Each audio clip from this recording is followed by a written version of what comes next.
Se me fue una más. Y adelante, Claudia. Gracias, muchas gracias. Bueno, pues hoy vamos a ver lo que ya corresponde al cuarto domingo de Pascua. Se ha ido muy rápido este tiempo. Y pues vamos a reflexionar lo que es el Evangelio según San Juan, capítulo 10, del 11 al 18, en donde nos habla del buen pastor, ¿verdad? Y que da la vida por sus ovejas. ¿A qué sigue, Berito, por favor? Nuestro objetivo va a ser comprender que solamente Jesús es el buen pastor y no hay nada ni nadie que tenga fuerza o poder suficiente para arrebatarnos de su rebaño. Solo nosotros podemos alejarnos de él. Espíritu Santo, fuente de luz, ilumínanos. ¿Qué sigue, Berito? Yo soy el buen pastor. El buen pastor da su vida por las ovejas. En cambio, el asalariado, el que no es pastor ni dueño de las ovejas, cuando ve venir al lobo, las abandona y huye. Y el lobo las arrebata y las dispersa. Como es un asalariado, no le importan las ovejas. Yo soy el buen pastor. Conozco a mis ovejas y las mías me conocen a mí. Así como el Padre me conoce a mí y yo conozco al Padre. Y yo doy la vida por las ovejas. Tengo además otras ovejas que no son de este corral, a las que también debo guiar. Ellas escucharán mi voz y habrá así un solo rebaño con un solo pastor. El Padre me ama porque doy mi vida para recobrarla de nuevo. Nadie me la quita, sino que yo la doy voluntariamente. Tengo el poder para darla y para recobrarla de nuevo. Este es el mandato que recibí de mi Padre. La que sigue, Berita. Gracias. Bueno, pues vamos a entrar un poco en contexto, vamos a conocer un poco la imagen del buen pastor, porque, pues sí, ya es muy conocido, ¿verdad? Jesús el buen pastor, Jesús el buen pastor, pero vamos a adentrarnos un poquito. ¿Quién era el pastor en ese tiempo? Ahorita nosotros, algunas a lo mejor sí conocen un pastor, ¿verdad? Pero bueno, yo la verdad desconocía, yo nada más los veía cuando voy en la carretera y veo por ahí un señor que lleva un rebaño, ¿verdad? Pero vamos a adentrarnos un poquito en su personalidad, en lo que hace el pastor, ¿verdad? Eh, en ese tiempo, pues Jesús les habla y ellos entienden perfectamente porque pues era uno de los oficios que más hacían, ¿verdad? Entonces entendían perfectamente lo que Jesús les hablaba.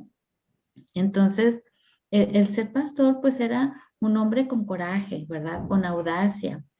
Dice, era la personificación de una voluntad decidida, animosa, templada, astuta y prudente, y que en ocasiones tenía que defender a su rebaño y le costaba la vida. ¿Por qué? Pues porque había lobos, ¿verdad? Que querían cazar a las ovejas para comer y tenían que luchar contra el lobo, contra las fieras y podían salir mal heridos los pastores o podían incluso perder la vida. O si una oveja se escapaba y se iba a la montaña o caía en un precipicio, en algo que estuviera, el pastor, por esa sola oveja, el pastor se subía y trepaba donde estaba su ovejita o bajaba si había sido un pozo o algo, pues se bajaba y tenía que buscar la manera de ir a salvar esa ovejita. Entonces, pues también le costaba ahí, pues una caída, una lastimada, incluso la vida. Entonces, pero aún así el pastor siempre se arriesga, ¿verdad? Para defender y cuidar esa oveja. Y entonces por eso es que aquí dice que el pastor debe de tener una voluntad decidida, o sea, no le va a pensar, o sea, no importa qué esté pasando la ovejita, el pastor va a ir en su auxilio, ¿verdad? Y por eso dice aquí que tiene que tener coraje, ¿verdad? Y entonces, esta personalidad o esta forma de ser, lo que hacía un pastor, empezaron a utilizar este título, pues como un título honorífico ¿verdad? A esas personas que es como el rey, como al profeta, incluso al Mesías mismo, ¿verdad? Porque ahorita lo vamos a ir meditando por detalle, pero si ustedes se recuerdan esto que acabamos de hablar, lo que hacía un pastor, creo que nos va a dar más luz, ¿verdad? Vamos a poder entender el evangelio que vamos a estar meditando. Y una cosa también bien importante es que, por ejemplo, los pastores, pues a veces recorrían distancias muy largas, ¿verdad? Para llevar a su rebaño a pastar, a comer. Y entonces se les hacía a veces la noche y había lugares en donde los pastores pues llegaban a descansar, a dormir, una casa, ¿verdad? Y entonces sus rebaños los podían meter en un corral junto con otros rebaños, ¿verdad? Era común que se juntaran rebaños. Pero en el día, cuando ya cada pastor ya iba saliendo en la mañanita temprano, pues el pastor les chiflaba o de alguna manera les hablaba y las ovejitas Lo entendí. identificaban quién era su pastor, aunque hubiera varios, pero identificaban quién era su pastor y lo seguían, ¿verdad? Y el pastor identificaba cada una de sus ovejas. Aunque nosotros a veces vemos los animalitos casi iguales, no les encontramos a veces gran diferencia si no es por el color o el tamaño, pero los pastores identificaban plenamente a cada una de sus ovejas. Sabían si les faltaba una, si estaba triste, si estaba enfermita, si todo, cada ovejita las identificaban. No sé si ustedes han tenido la oportunidad de, pues, de ir a un rancho o tener amigos o familiares que tengan animales, y se van a dar cuenta que esas personas, como están conviviendo con esos animales y todo, las identifican. Incluso las gallinas o los pollos, yo me admiraba a veces que yo veía los pollitos pues iguales, pero te pueden decir, ah, no, mira, es que hasta les pone nombre, ¿verdad? Este es fulanito, ¿cómo es identificación, verdad? Entonces, por eso es que aquí Jesús se llama el buen pastor, hoy ya lo vamos a ir viendo. Y para el pueblo de Israel, pues ya era familiar imaginar a Dios como pastor, ¿verdad? Y ellos ya sabían, pues se identificaban como el pueblo elegido, como ese rebaño. ¿Por qué? Pues porque desde que salieron de Egipto, Dios los iba conduciendo a través del desierto, ¿verdad? Y entonces, pues así se identificaban ellos como Dios, como un pastor que los iba guiando y que los iba cuidando y ellos sabían que era el rebaño, ¿verdad? Y entonces,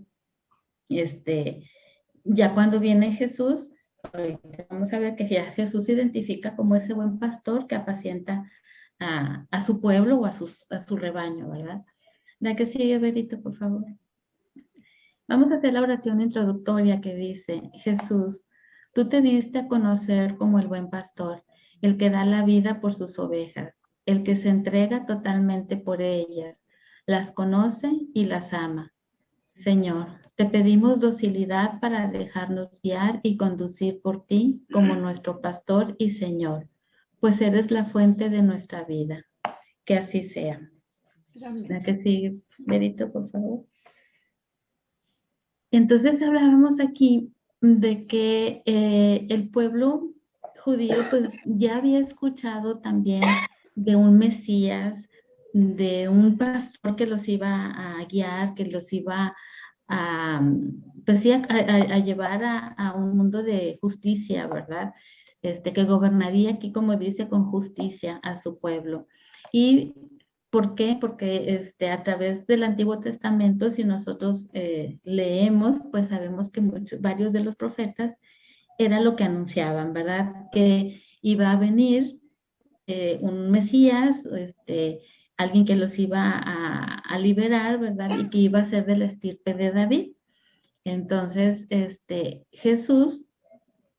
cuando Jesús se presenta ya como el buen pastor, eh, se refería a esas profecías de estos profetas, ¿verdad? Y se presenta así como el Mesías ese prometido por los profetas. Recordemos que Jesús frecuentemente decía, hago esto para que se cumpla la escritura, o digo esto como dice la Escritura. O sea, siempre hace referencia para recordarles que las promesas de Dios se están cumpliendo, ¿verdad? Sabemos que el Antiguo Testamento son las promesas y el Nuevo Testamento ya es el cumplimiento de estas, ¿verdad? Y asimismo dice aquí, Cristo es pastor porque conoce bien a sus ovejas.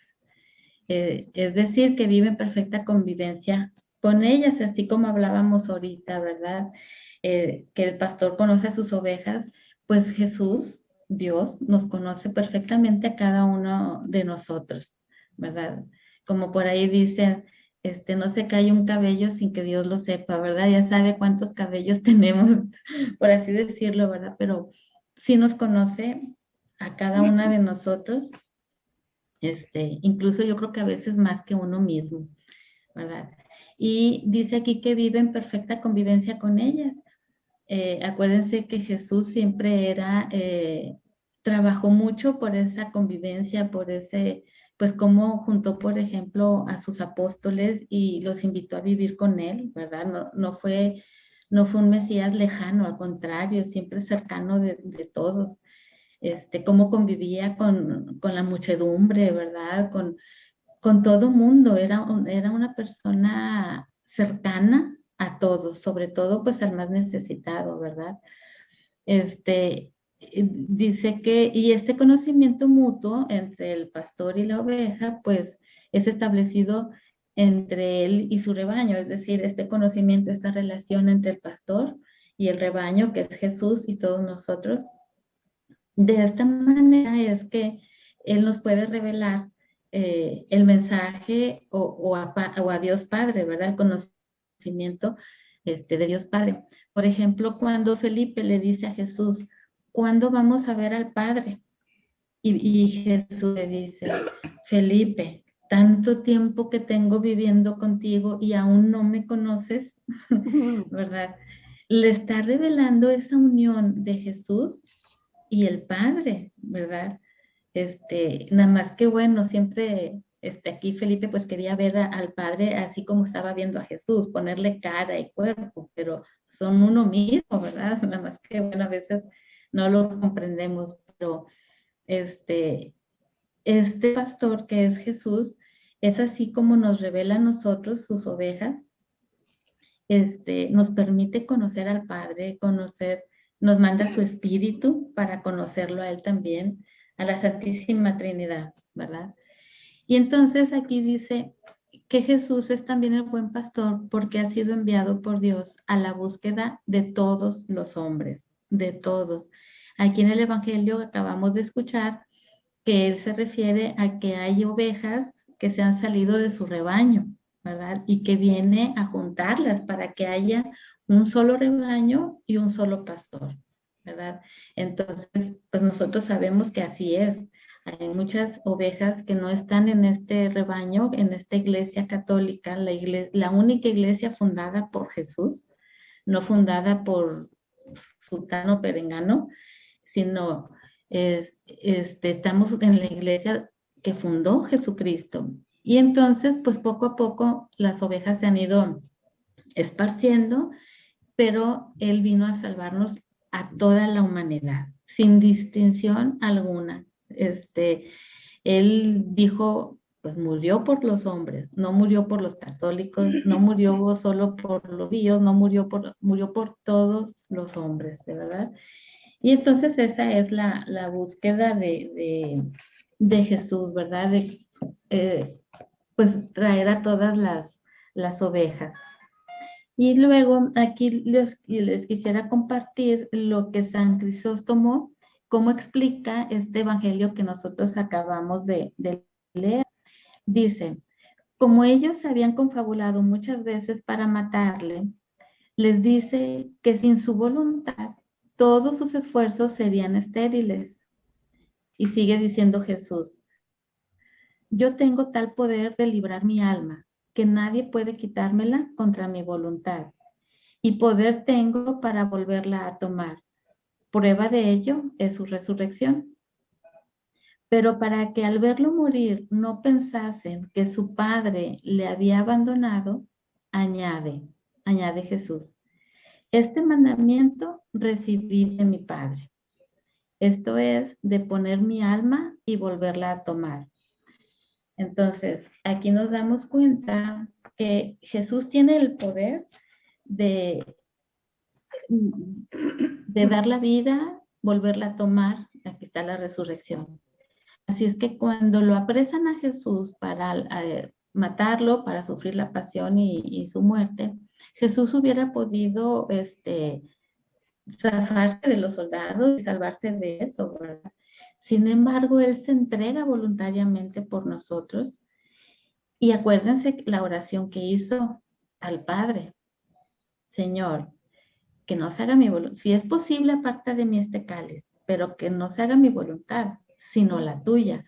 Por eso es que este pasaje del Evangelio termina diciendo, este es el mandato que recibí de mi Padre. Él está obedeciendo la voluntad del Padre, ¿verdad? Aún en su condición humana que tenía temor, tenía miedo, pues sabía lo que iba a suceder, pero siempre en unión con el Padre, ¿verdad?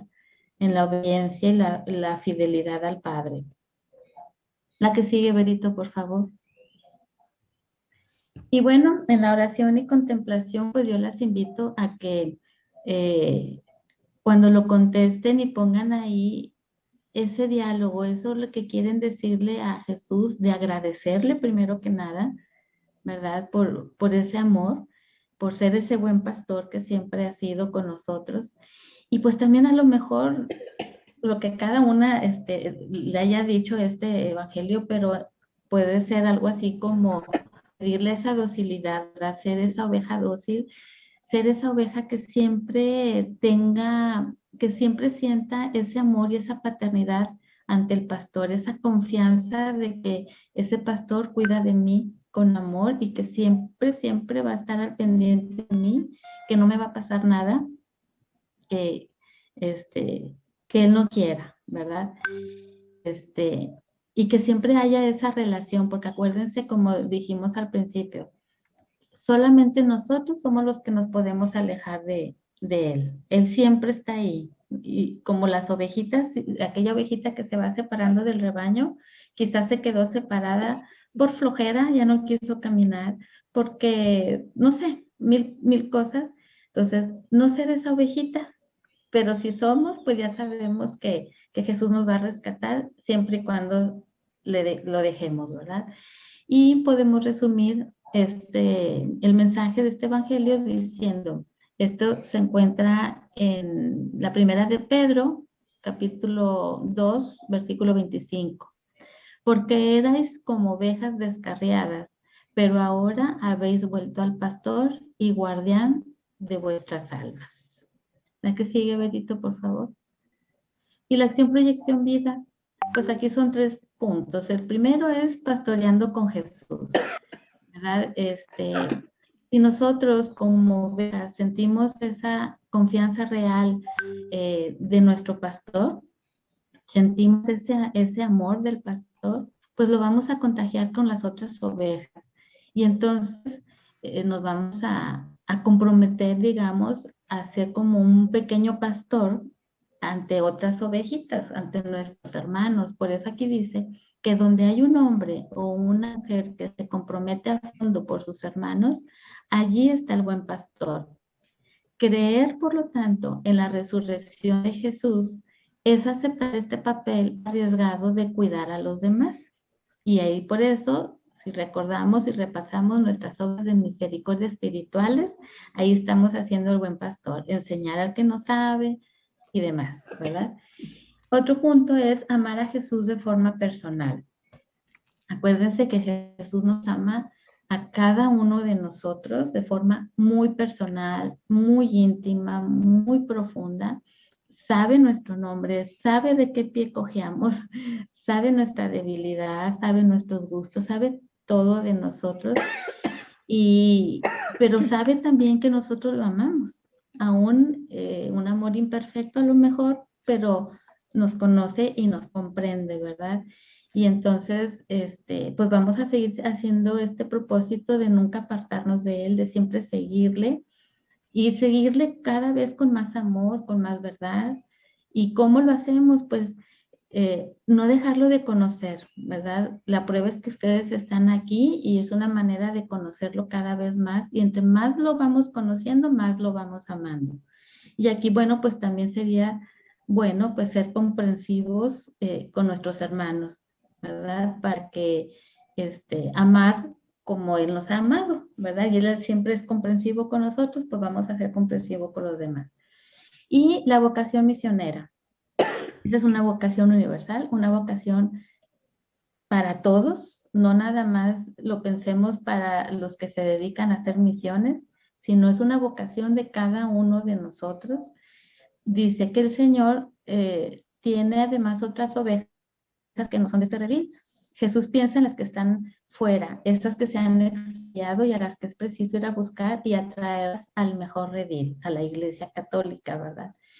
Que conozcan a Dios, que lo amen. No necesito ir allá lejos, ir a, fuera de aquí, ¿verdad? Ni en grupos misioneros. Qué padre los que tienen oportunidad de ir a misionar, excelente. Pero si no, tu misión es aquí, con tu familia, con tus seres cercanos. Ahí vas a dar a conocer a Dios, ¿verdad? Vas a hacer tu vocación misionera. El orar por los misioneros y orar por aquellas almas que no conocen ni aman a Dios, ¿verdad? Como dice Beata Madre Marínez, que todos te conozcan y te amen. Esa es la única recompensa que quiero, ¿verdad? Entonces, recordemos también, por ejemplo, Santa Teresita del Niño Jesús, patrona de las misiones, y jamás salió de su convento. Ella era una monja de claustro, pero ¿cómo lo hacía? Oraba siempre por las misiones para que todos conocieran, que regresaran todas las ovejas al rebaño y ofrecía todas sus actividades, sus enfermedades, sus dolores. Y así se convirtió patrona de las misiones. Entonces, que no se nos olvide que siempre estamos de misión, no nada más en Semana Santa, es todos los días. Muy bien. Es todo por mi parte. No sé si tengan alguna pregunta.